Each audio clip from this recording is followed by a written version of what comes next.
O saco tá enchendo. Tá enchendo o saco? O saco tá enchendo. O saco cheio? Sumiu outro. Ei, acabou, sai. Acabou aí também. Abra não. Abra não.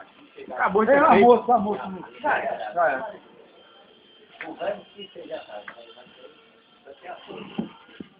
Aqui não vai comer mais não, né?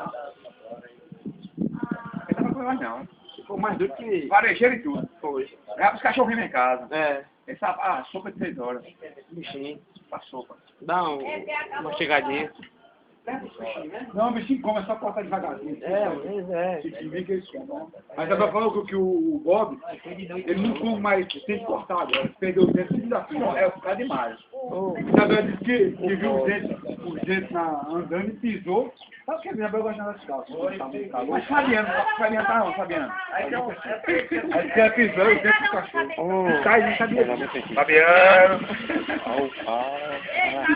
Que caia. Fabiano. Fabiano. Já quando você vai a casa... Cadê o aí pau?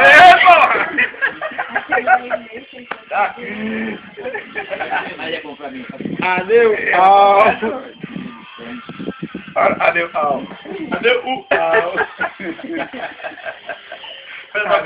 Rapaz, tem coisa na cozinha, você não sai daí, o que tá acontecendo? Tá agarrado com os olhos. Eu já nem, vocês não da casa.